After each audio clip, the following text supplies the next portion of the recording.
Adorgraf started as a family business. As Cuba updates its economic model, private business grow, and this small enterprise is not the exception. Adorgraf prints and designs in a variety of surfaces, promotional messages and logotypes. Its main clients are state-run enterprises. They employ around 30 people, and the business also goes beyond its margins and gets involved in social activism. One of the owners and president of this small enterprise, Ruben Valladares, has a dream to remove the plastic bags of the stores and substitute them with environment-friendly recycled paper bags that they produce. ¿Cuáles son los desafíos diarios? ¿Cuáles son las potencialidades de este modelo de negocio? People talk a lot about the changes in the Cuban economy, but actually we can only tell the real potential in this and the daily challenges that private workers face when you talk to one of them. That's why we thank you, Ruben, for this opportunity. We saw what you do here in this house that you rented as a headquarters of your business, Adorgraf. And I can tell that you have built this business very well using all the possibilities the government gives for this emerging type of activity. You have bank credit and others possibilities. But I want to know, what are the challenges of the private sector in Cuba, a country which is beginning to prepare in this field? There are many challenges. From the moment you wake up, and sometimes you haven't even slept, you are facing challenges because you are always thinking about ways to solve everyday problems all the time, particularly in the case of raw materials. It is very difficult. And simply, you have to find alternatives always. We, as an alternative way to get raw materials, have worked for enterprises directly, for state enterprises, though we also work for private businesses. But essentially we are working for state enterprises. From them we get many of the things we need under some sort of contract, and we produce what they really need from us. It is things Cuban state enterprises cannot make today. So, in a, let's say, small or medium-sized manufacturing scale, we can deliver from 100 to 1,000 or 10,000 or 15 or 20,000 units, and sometimes during the year there are enterprises to which we provide 100,000 under big contracts, and it is done. It is an important challenge to be aware of, and sometimes you go sleepless because you have to honor contracts, particularly those with the state sector, as those are contracts that have been signed previously and you must stick to the deadlines. That of course means it's a pressure. A pressure. Another pressure, particularly on those who are running the operation, the people in it. That is, we have taken some good things from state management techniques so that the business goes and works better.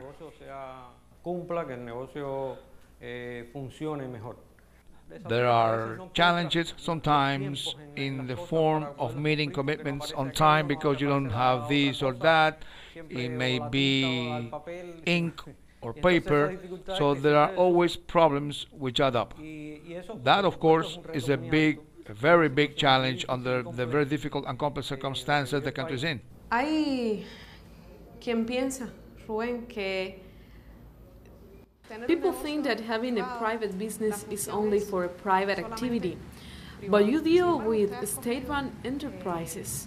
And I wonder, Ruben, if it's not too much to ask, your vision, your experience, is it profitable to do this kind of link? This bond works? la empresa estatal. Yes, of course. As to that, I believe it is important, it is normal. Sure, even though the state meets obstacles when it comes to paying, mainly because maybe they don't have a full understanding about the authority a state company has to cooperate or work directly with a private operation, and sometimes it is a little cumbersome to get direct payments by a state enterprise to us. That's one issue. they have the resources, and above all, they have something which is very important, namely their need to acquire what we make. Relations are becoming increasingly fluid. For example, when we can sign contracts, we have a contract with Palco. We started with an enterprise. The Palco Business Group is a leading group of companies in Cuba. And working with it, of course, was difficult. Initially, it was a little bit difficult to tune ourselves up to the things they signed contracts for or to what they imported. That's another consideration. It's important to substitute imports because then you can get things in the country. And we have such products here. We make them with artisanal methods, and that also has a value. For example, as to Palco, we started working with one of their enterprises, and now we are preparing to work with 5 enterprises by group. The same goes for Gaviota. It was very difficult, but we were the first self-employed people with whom they did business directly, and I think it's gone very well for the 2 parties. So it is possible. It can be done. Of course, both parties must meet their commitments. Ustedes además tienen un propósito, Rubén, han desarrollado un trabajo. Ruben, you also have made a kind of social activism. You work in schools and you bring also like workshops and work with vulnerable groups, especially with children. And I wonder why, even though this is not your main purpose, your main objective. Cuando no debería ser su objeto social. Although it is not our social purpose, as you put it rightly, I do think it is important, very important, to heed the social responsibility of a self-respecting company or operation. That's how we see it. And right from the start, our strategy envisaged doing this kind of work. It is true, it brings no earnings. Rather, commercially speaking, you could say it means expenses. Expenses even in the form of time. But that aside, it brings feelings which are above everything you may think of. Everything. Because you actually feel good with a sense of accomplishment and useful to society. Of course, that is linked to our upbringing during these years of the revolution, and that is not lost on a person who has been educated in our society, in our values. And it is not something we do one day. For example, we have been working with the school children for 2 years now. They make bags. We give them the materials so that they make them. Those bags always bear a printed message, which may be about the environment, or the love for nature, or a health message, or good advices you may give in society or the neighborhood, the love for that little space, the neighborhood. Those bags are given free of charge to the pharmacy in the neighborhood. So the neighborhood pharmacy uses them to sell medicines to people, but to those children that has a special meaning, as one thing goes with the other. They feel they are doing something very useful and are so happy. You ask them where the bags are, and they say in the pharmacy, and their grandfather or mother or father will go there and they will leave with their medicine in a little bag. How expensive can that be? It is not about money. Money doesn't matter. It is just something we do to prove within our means that the self-employed person is just another form of a business management which can make great contributions to society. Hay algunos lugares del mundo, Rubén, donde... Just to clarify, in other countries this kind of activity gives reduction in taxes. Works like that in Cuba? No, it is not like that here in Cuba. It's not a benefit in that sense for you. Not at all. We continue meeting our tax obligations. We explain this to the children. Even one of the things with this project in the school is explaining who a self-employed person is under that notion. And we even tell them about the need to have taxation so that they have tax awareness early in life and really know why there are taxes. And the project with the orphan home children is the best thing we have. We call it with a little love, and we have brought other private businesses in so that they do likewise. We have urged them to do this. Sometimes they come in rather suspiciously, but those kids really steal your heart just like that. So you're in. So everybody attends each function always. We have a monthly functions. It is not that the kids aren't well taken care of. They are. The state looks after them.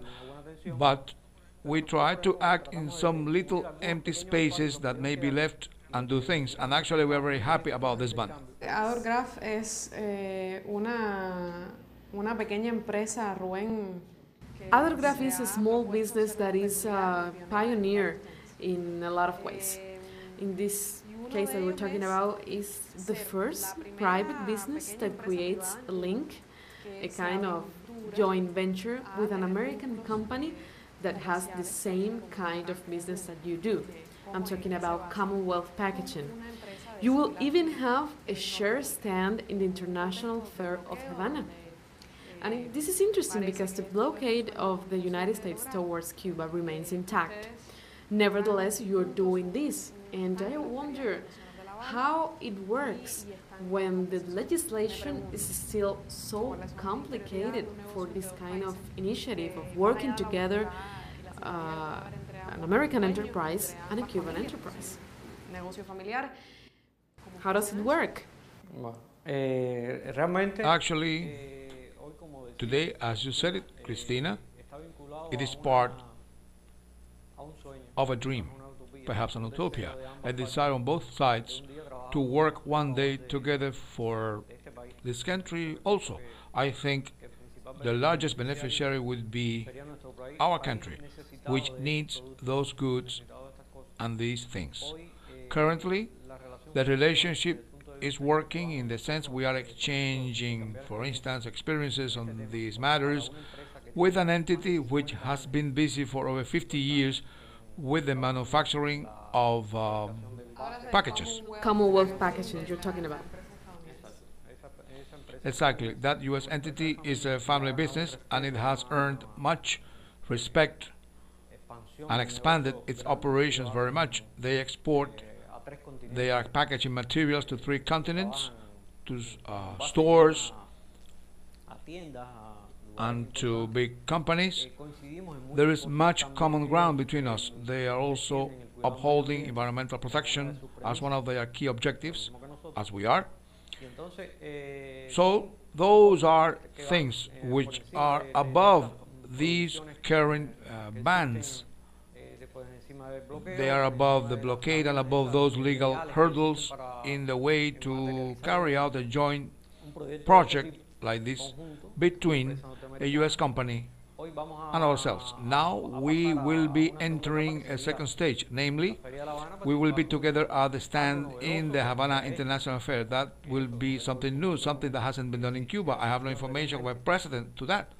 But yes, I think we are the first ones to do that, and it adds much value to what we are doing. The relationship with them also.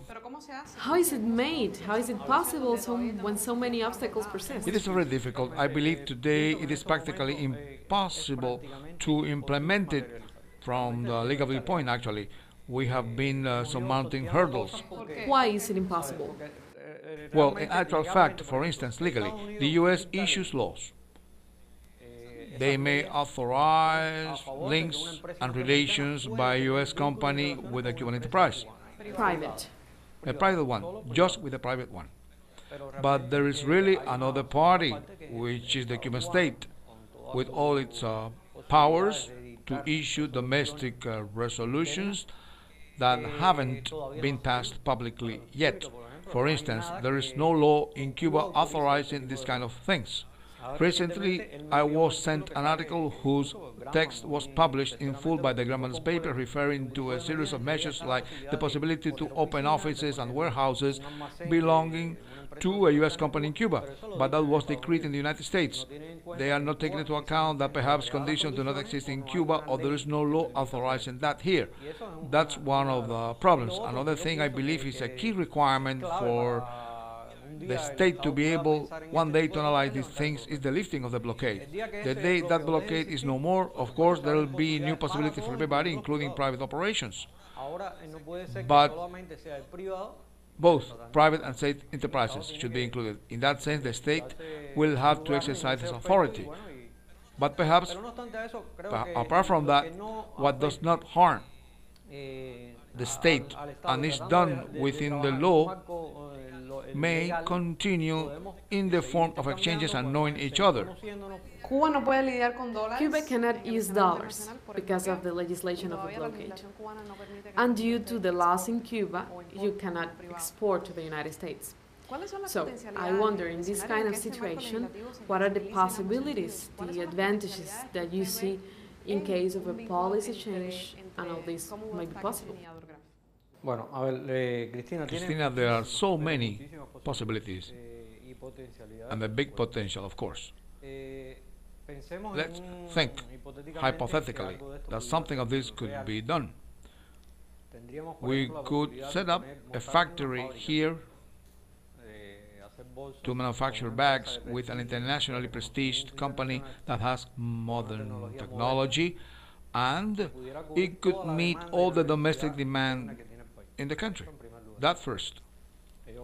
They would contribute with the raw materials and other things. Besides, it would be possible to export because they have clients. They have plants abroad, and one place could be China, for example. They have the factory, things would be brought from China, and we would have a potential market in the United States itself. Of course, the state would earn from taxation on the operations an enterprise like this might be doing, and it could apply to it as a natural person other taxes which would serve to regulate it, and that would be a social contribution we would be willing to make. So, there would be another important consideration for us, that is, eliminating plastic bags. That would be my dream fulfilled, eliminating the plastic bags being used today in the country. There's been a drive against them in the world. It is difficult worldwide. It can't be done even in many developed countries. In a country with a bad economic situation like ours, that of course is not a priority to eliminate them, but it is necessary, I think, in the short or mid-term, to start eliminating those white plastic bags you see all around here, and on which sometimes messages cannot be printed as no ink holds on them, and doing that would require very expensive technology, and also they are not biodegradable. They take 400 years to degrade, and 400 years is a long time. For the environment has a high cost. Replacing this with an environment-friendly product, I think, would be very good for Cuba. Hay una visión, Rubén, There's an approach of some people here in Cuba and also outside that the private business is the symbol of the capitalism coming back to this country. And even now, with the reestablishment of diplomatic relations between Cuba and the United States, and also the road being paved for normalization, this sector is seen, Ruben, as an agent of change that could work or coincide with the interests of the U.S. government, interests usually interventionist. Like, and this approach, this idea, this stereotype, you, the private sector, are considered traitors of the heritage of the Cuban Revolution. And I would like to know your opinion about this. As you put it rightly, Cristina, those are stereotypes.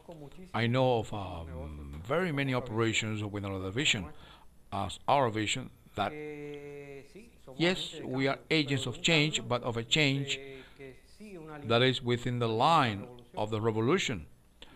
And we have always worked and shall continue working having that in mind. That's for sure. There is no change at all as to that.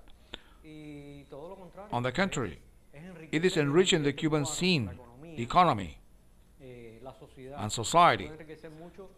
They can earn so much from the industries private business can give to the country's economy due to the work of self-employed people or private producers or small businessmen who are really coming forward with a different vision, which does not contradict at all the ideas of the revolution, not at all. We've seen that mainly with activities organized by the government, where many self-employed people participate and make their contributions, and they should not be regarded as agents of change according to that viewpoint and cliché you hear around. Yes, we are agents of change at a given time, in the sense we are changing to a way of thinking that did not exist in Cuba, to a different mode of production, but within a line, which the state can regulate as much as it deems fit, taking into account the needs of the state and the country and society at large. The contribution can be very good and interesting, but it doesn't mean necessarily returning to the capitalist system. It is not that. One thing doesn't imply the other. Not at all. One thing has nothing to do with the other, but I do know, after having been interviewed by other media, also foreign and mainly US media, that such a reading does exist, that we are agents of change, persons who might make a difference. Yes, we are changing because this was unthinkable a few years ago, and of course there are changes, but not the changes others would really like to see. It is the internal changes Cuba has the right to make within its territory, and of course that should be respected as it is. Can you be a private worker and a revolutionary man? Of course, it is quite possible, very possible. I think it is important to see that there is no big contradiction in being revolutionary and self-employed. I believe a good entrepreneur should also be revolutionary because it has much common ground with a process like the one we are experiencing. Thank you so much, Ruben. It's been a pleasure to know Thank you. and to know this kind of activity.